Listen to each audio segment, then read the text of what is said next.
நீரிழிவு டயாபெட்டிஸ் பற்றி பேசும்போது எப்போதும் ஒரு சந்தேகம் இருக்கும். பழம் சாப்பிடலாமா இல்லையா? பெரும்பாலான டாக்டர்கள் பழம் சாப்பிடாதீங்க என்று சொல்லுவாங்க.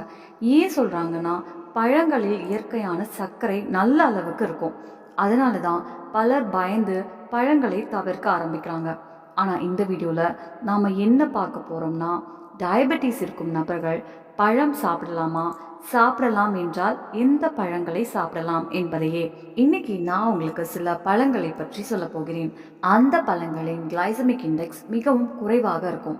அதே நேரத்தில் அதன் கிளைசமிக் லோடு கூட குறைவாக இருக்கும். உங்களுக்கு கிளைசமிக் இண்டெக்ஸ் மற்றும் கிளைசமிக் லோடு என்றால் என்ன என்று தெரியவில்லை என்றால் அதை சுலபமாக சொல்லித்தரேன். கிளைசமிக் இண்டெக்ஸ் என்பதன் அர்த்தம் என்னன்னா, நீங்கள் ஒரு உணவை சாப்பிட்ட பிறகு உங்கள் ரத்தத்தில் இருக்கும் சர்க்கரை அளவு எவ்வளவு வேகமாக உயர்கிறது என்பதை காட்டும் ஒரு அளவுகோல். ஒரு உணவின் கிளைசமிக் இண்டெக்ஸ் 50க்கு கீழே இருந்தால் அதை லோ கிளைசமிக் இண்டெக்ஸ் உணவு என்று சொல்வாங்க. 50 முதல் 70 வரைக்கும் இருந்தால் அது மீடியம் கிளைசமிக் இண்டெக்ஸ் ஆகும். 70க்கு மேலாக இருந்தால் அது ஹை கிளைசமிக் இண்டெக்ஸ் ஆகும். இதன் பொருள் என்னன்னா, கிளைசமிக் இண்டெக்ஸ் என்பது அந்த உணவின் தரத்தை பொறுத்து இருக்கும். இப்போது கிளைசமிக் லோடு பற்றி பார்க்கலாம். கிளைசமிக் லோடு என்பது குவாலிட்டி மட்டும் இல்லை, குவான்டிட்டியையும் பொறுத்து இருக்கும். அதாவது அந்த உணவில் இருக்கும் கார்போஹைட்ரேட் அளவையும் கணக்கில் எடுத்துக்கொள்ளும். கிளைசமிக் லோடை கணக்கிடுவதற்கு முதலில் அந்த உணவின் கிளைசமிக் இண்டெக்ஸ் தெரிந்திருக்க வேண்டும். அதே சமயம் அந்த போர்ஷன் சைஸில் இருக்கும் மொத்த கார்போஹைட்ரேட் அளவும் தெரிஞ்சிருக்க வேண்டும்.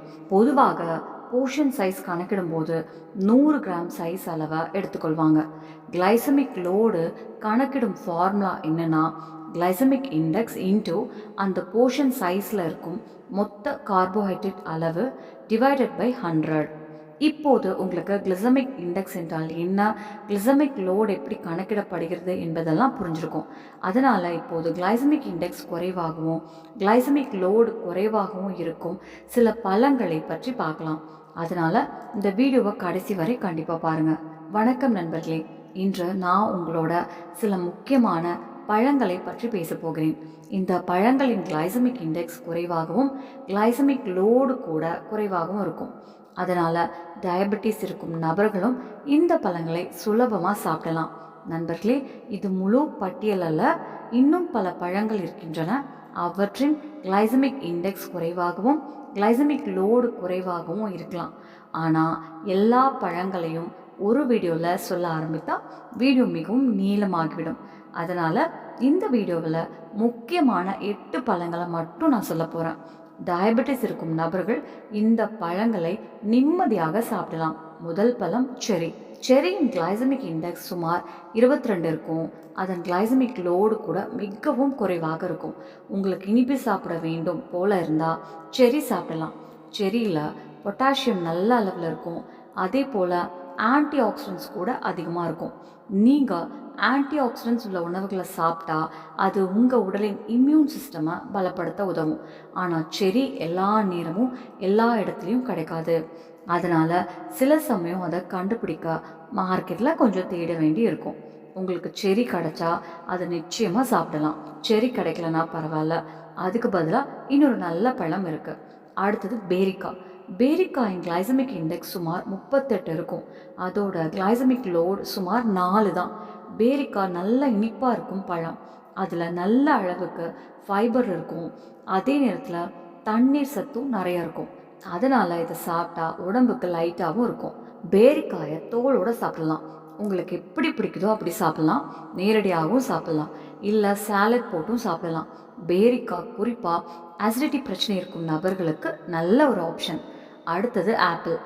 ஆப்பிள் பற்றி எல்லாருக்கும் தெரியும், ரொம்ப நியூட்ரியஸான ஒரு பழம். ஒரு பழமொழி கூட இருக்குது, தினமும் ஒரு ஆப்பிள் சாப்பிட்டா டாக்டர் தேவைப்படாது என்று. அது ஒரு அளவுக்கு உண்மையுமே. ஆப்பிளின் கிளைசமிக் இண்டெக்ஸ் சுமார் 38-39 இருக்கும். அதோட கிளைசமிக் லோடு சுமார் 5 தான். அதனால் ஜிஐயும் குறைவு, ஜிஎல்லும் குறைவு. அதனால் டயபெட்டிஸ் இருக்கும் நபர்களும் அளவாக சாப்பிடலாம். ஆப்பிளில் நல்ல அளவுக்கு ஃபைபர் இருக்கும், விட்டமின்ஸ் கூட கிடைக்கும். அதனால் உங்கள் டயட்டில் ஆப்பிளை கண்டிப்பாக சேர்க்கலாம். மேலும் ஆப்பிள் சாப்பிடும்போது உடம்புல இருக்கும் நல்ல பாக்டீரியா வளர உதவும். அந்த நல்ல பாக்டீரியா டைஜஷனுக்கும் ஓவரால் ஹெல்த்துக்கும் ரொம்ப முக்கியம். அடுத்தது ஆரஞ்சு. ஆரஞ்சின் ஜிஐ வந்து சுமார் 40 இருக்கும். ஜிஎல் சுமார் 5 இருக்கும். நமக்கு எல்லாருக்கும் தெரியும் ஆரஞ்சு ஒரு சிட்ரஸ் ஃப்ரூட். அதில் விட்டமின் சி நிறைய இருக்கும். விட்டமின் சி உடம்புக்கு ரொம்ப அவசியம். அது இம்யூன் சிஸ்டையும் ஸ்ட்ராங் ஆக்க உதவும். இப்போ இருக்கும் காலத்தில் இம்யூனிட்டி ஸ்ட்ராங்காக இருக்கணுங்கிறதால நேச்சுரலாக விட்டமின் சி கிடைக்கும். பழங்களை சாப்பிடுவது நல்லது. ஆரஞ்சில் விட்டமின் சி மட்டும் இல்லை, ஃபைபர் கூட நல்ல அளவு கிடைக்கும். கான்ஸ்டிபேஷன் பிரச்சனை இருக்கும் நபர்களுக்கும் ஆரஞ்சு சாப்பிட்டா நல்ல ஹெல்ப் ஆகும். அடுத்தது ப்ளம். ப்ளம்மின் ஜிஐ பார்த்தீங்கன்னா சுமார் 40 இருக்கும். ஆனால் அதோட ஜிஎல் பார்த்தீங்கன்னா ரொம்ப குறைவு, சுமார் 2 தான். ஆனால் ஆப்பிள் ஆரஞ்சை விட கூட குறைவான ஜிஎல் இருக்கும். அதனால் இதையும் டயட்டில் சேர்க்கலாம். ஆனால் ஒரு விஷயம் கவனிக்கணும், ட்ரைட் ப்ளம் எடுத்துக்கொள்ளக்கூடாது. ட்ரைட் ப்ளம் எடுத்தால் ஜிஎல் அதிகமாகிடும். அதனால் ஃப்ரெஷ் ப்ளம் தான் சாப்பிடணும். ப்ளம் ஒரு சீசனல் ஃப்ரூட், எல்லா நேரமும் கிடைக்காது. கிடைக்கும் சீசனில் கண்டிப்பாக சாப்பிடலாம். அடுத்தது கிவி. கிவியில் நிறைய விட்டமின்ஸ் இருக்கும். அதோட ஜிஐ குறைவு, ஜிஎல் கூட குறைவு. அதனால் டயபெட்டிஸ் இருக்கும் நபர்களும் இதை சாப்பிடலாம். ஒரு இன்ட்ரெஸ்டிங் ஃபேக்ட் என்னென்னா, ஒரு கப் கிவி எடுத்தால் அதில் ஆரஞ்சை விட கூட அதிகமான விட்டமின் சி இருக்கும். அதனால் இம்யூன் சிஸ்டம்க்கு இது ரொம்ப நல்லது. கிவியில் ஆன்டி ஆக்சிடென்ட்ஸ் கூட நிறைய இருக்கும். கிவியை நேரடியாகவும் சாப்பிடலாம், இல்லை ஸ்மூத்தி ஆக்கியும் சாப்பிடலாம், அல்லது காலை பிரேக்ஃபாஸ்ட்டில் மற்ற பழங்களோட சேர்த்தும் சாப்பிடலாம். அடுத்தது பீச் பழம். பீச் பழம் எல்லா இடத்துலையும் எல்லா சீசன்லேயும் கிடைக்காது. சில நேரம் தேடி தான் வாங்கணும். பீச்சின் ஜிஐ பார்த்தீங்கன்னா சுமார் 42 இருக்கும். ஜிஎல் பார்த்தீங்கன்னா சுமார் 5 இருக்கும். பீச்சில் சுமார் 10 விதமான விட்டமின்ஸ் இருக்கும். அதில் vitamin A, vitamin C, vitamin B போன்றவை கிடைக்கும். அதனால் இதையும் டயட்டில் சேர்த்துக்கொள்ளலாம். கடைசியாக கிரேப்ஸ். திராட்சையின் ஜிஐ பார்த்தீங்கன்னா மற்ற பழங்களை விட கொஞ்சம் அதிகம், சுமார் 53 இருக்கும். ஆனால் அதோட ஜிஎல் சுமார் 5 தான். அதனால் அளவாக சாப்பிட்டா பிரச்சனை இல்லை. கிரேப்ஸ் வந்து பார்த்திங்கன்னா விட்டமின் B6க்கு நல்ல சோர்ஸ். விட்டமின் B6 பிரெயின் ஃபங்க்ஷனுக்கு உதவும், மூட் நல்லா இருக்கவும் உதவும்.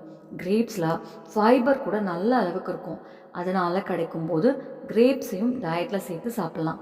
அதனால் திராட்சையும் கிடைக்கும்போது கண்டிப்பாக சாப்பிடலாம். உங்களுக்கு கிடைக்கும்போது அது உங்கள் டயட்டில் சேர்த்துக்கிட்டால் போதும். அதனால் நண்பர்களே, இன்றைக்கி நாம் பார்த்தது இந்த சில பழங்கள் பற்றி தான். உங்களுக்கு டயபெட்டிஸ் இருந்தாலும் இந்த பழங்களை உங்கள் டயட்டில் சேர்த்துக்கலாம்.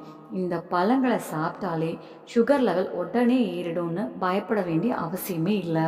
இந்த பழங்களை ரெகுலராக சாப்பிட்டிங்கன்னா உடம்புக்கு நல்ல பெனிஃபிட் கிடைக்கும். உடம்புக்கு தேவையான விட்டமின்ஸ் கிடைக்கும்.